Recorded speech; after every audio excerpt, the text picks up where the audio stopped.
पिताजी अपने बेटे से कहते हैं, बेटा देख ये भगवान है, इनको तू प्रणाम किया कर। बेटे की कोई श्रद्धा नहीं थी भगवान पर, तो बेटा पिताजी से कहता, पिताजी आप ही पूजा करो, आप ही पाठ करो, मैं तो साइंस का स्टूडेंट हूं, मैं तो विज्ञान को जानता हूं, मैं ईश्वर को जानता पहचानता मानता नहीं। पिताजी बहुत समझाएं कि बेटा ये भगवान है, कृष्ण है, भगवान है, कृष्ण है, पर बेटा चूंकि साइंस की पुस्तकें पढ़ चुका था, उसे लगा कि भगवान भगवान कुछ होते नहीं है, ऐसा उसने कहा। चलो कोई बात नहीं, पिताजी ने जोर नहीं लगाया, समझाना काम था, समझाया, दुकान चलाता है, बाकी अच्छा है बेटा, संस्कारी है, ना गुटखा ना तंबाकू ना सिगरेट ना गांजा ना बीड़ी, कुछ नहीं, सादगी से जिंदगी जी। पिताजी संतुष्ट थे, कोई बात नहीं, जीवन अच्छा है, स्वभाव अच्छा है, व्यवहार अच्छा है, चलेगा। बहुत दिन हुए, एक दिन पिताजी ने अपने बेटे से कहा, बेटा अब मेरा बहुत बुढ़ापा आ गया है, कभी भी मर जाऊंगा, तू मेरे से एक छोटा सा प्रॉमिस कर, वायदा कर। हाँ पिताजी बताओ क्या वादा करना। बेटा मेरे मरने के बाद दुकान पर जो भगवान श्री कृष्ण की तस्वीर लगी है ना, मुझे पक्का विश्वास है मेरे मरते ही तू भगवान की तस्वीर हटा देगा, क्योंकि तुझे तो विश्वास भगवान पर है नहीं। मेरा एक प्रॉमिस है तेरे से, तू मेरे से वादा कर, मुझे एक वचन दे कि मेरे मरने के बाद भी इस दुकान पर यह तस्वीर तू हटाएगा नहीं, और कभी भगवान ना करे तेरे पे कोई संकट आए। देख बेटा यदि भगवान पर तुझे विश्वास नहीं है तो कोई बात नहीं, मत कर, पर एक बार भगवान को आजमा कर देख लेना, यदि आजमाने के बाद वो खरा उतर जाए तेरी कसौटी पर तो तू विश्वास करना, अन्यथा विश्वास मत करना। पिताजी ने कह दिया, बेटे ने सुन लिया। कुछ दिनों के बाद सच्ची पिताजी गुजर गए। अब बेटा अकेला दुकान पर बैठता, ग्राहकों को संभालता, अच्छी खासी कमाई करता, घर जाता, परिवार को चलाता, पर अभी उस बच्चे के अंदर, उस बेटे के अंदर कोई श्रद्धा नहीं थी। एक दिन वो शाम के समय, सर्दियों का मौसम था, हल्की हल्की बारिश थी,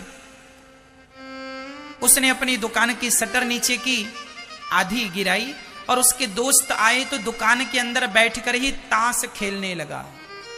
ताश खेल रहा था कि तभी एक नन्हा सा बालक उसकी दुकान में आया। भैया भैया क्या ये दवाई मिलेगी? मैंने सारी दुकानें देख ली, सारी दुकानें बंद हैं, ये दवाई नहीं मिली तो मेरी माँ मर जाएगी, डॉक्टर ने कहा है जल्दी लेकर आओ, और मेरा इस माँ के सिवा कोई नहीं है। नन्हा सा 5-6 साल का एक बालक था, उस बालक का माँ के सिवा कोई नहीं था, और माँ भी बीमार, मौत की सैया पर पड़ी थी, ये दवाई मिल जाएगी तो शायद प्राण बच जाए, ऐसा उस बच्चे ने कहा। तो उसने पर्ची देखी और बैठे बैठे ही एक शीशी उठाई और उसने उस बच्चे की तरफ खिसका दी, ये लो ये दवाई। अच्छा, जब वो दवाई खिसका रहा था उस समय उसका ध्यान ताश के पत्तों पर था और दवाई उसने खिसका दी। बच्चा दवाई लेके चला गया कि दवाई मिल गई। अच्छा, बच्चा वहां से गया, तभी इसका ध्यान गया तो उसने ध्यान से देखा तो उसने वो चूहे मारने की दवाई दे दी है। क्योंकि चूहे मारने की दवाई के बगल में ही वो दवाई थी, और वो बैठा बैठा उसका ध्यान ताश के पत्तों में था, तो बैठा बैठा खिसकाया, तो खिसकने में उसकी वो दवाई तो नहीं खिसकी, चूहे की दवाई खिसकाई, और चूहे मारने की शीशी उसने बच्चे को दी। अब उसने तुरंत ताश के पत्ते वहीं पटके अपने दोस्तों को भगाया, यार बड़ा अपराध हो गया, आज मैंने एक बच्चे की मां को मार डाला, ये चूहे की दवाई खाएगी ना मर जाएगी। कह रहा था वो नन्हा सा बच्चा, मेरी मां मेरे सिवा कोई नहीं है और वो बहुत बीमार है, दवाई दे दो। ये दवाई तो बहुत कारगर है जो लिखी थी डॉक्टर ने, पर मैंने तो चूहे की दे दी। बच्चे को तो पता नहीं है कि चूहे की दवाई, वो तो पढ़ भी नहीं सकता। अब तो वो बालक हाल बेहाल हो गया। यहाँ घूमे, कहाँ बाहर निकल के देखा बच्चा कहाँ से आया था, कोई नहीं बताया कि बच्चा कहाँ से आया, कहाँ चला गया। सब हार करके दुकान पर बैठा, सोचने लगा आज एक निर्दोष स्त्री, एक माँ मर जाएगी, वो बच्चा अनाथ हो जाएगा। मैंने चूहे की दवाई उसे दे दी, माँ मैंने क्यों ये गलती की, क्यों। वो अपने आप को कोसने लगा। तभी पिता की बात याद आई। पिता ने कहा था, बेटा कभी ईश्वर को एक बार आजमा करके देखना, कभी ईश्वर को एक बार आजमा करके देखना। उस बच्चे ने, उस मेडिकल वाले भाई ने हाथ जोड़कर पहली बार श्रद्धा से, मैं आज शुरू से आपको यही कह रहा हूं, श्रद्धा। आज पहली बार उस व्यक्ति ने श्रद्धा से तस्वीर की तरफ देखा और भगवान श्री कृष्ण से हाथ जोड़कर कहा, हे प्रभु मैं वैसे तो आपको मानता नहीं हूं, मेरी कोई श्रद्धा नहीं है, पर फिर भी मेरे पिता ने कहा था कि तुम हो, यदि तुम हो तो आज अपना होने का सबूत दो। यदि तुम हो तो आज उस बच्चे, वो बच्चा कौन था, कहां से आया था, मुझे पता चल जाए तो मैं मान लूंगा कि तुम भगवान हो। हे विधाता, मैंने कभी आपको माना नहीं, मेरी ईश्वर पर श्रद्धा नहीं है, पर मैंने आज तक किसी का दिल भी तो नहीं दुखाया। आज मेरे कारण उसकी मां मर जाएगी, मैं अपने आप को कभी माफ नहीं कर पाऊंगा। हे विधाता, हे श्याम सुंदर, हे कृष्ण कन्हैया, यदि तुम सच्चे हो तो आज मुझे उस बच्चे का पता बता दो कि वो बालक कौन था, कहां से मैं जाकर उसकी कोई मदद कर दूं, नहीं तो जीवन भर अफसोस करता रहूंगा।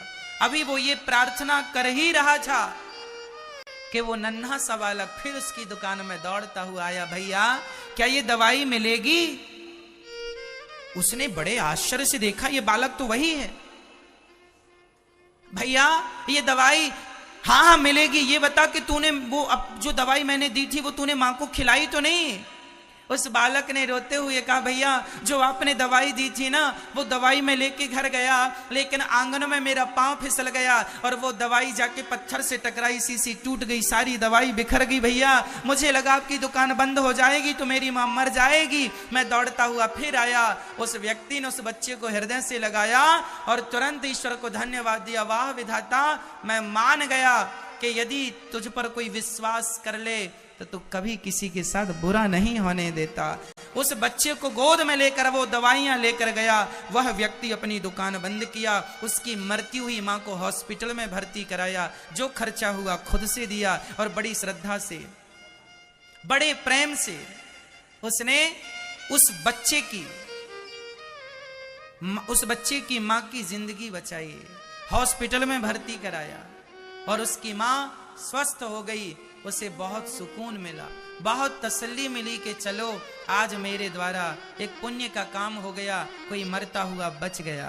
उसने तुरंत वापस आकर दुकान में जाकर अपने पिता के वचनों को याद किया और पहली बार भगवान की तस्वीर में जो धूल जमा थी, धूल को साफ किया और श्रद्धा से दिया जलाया।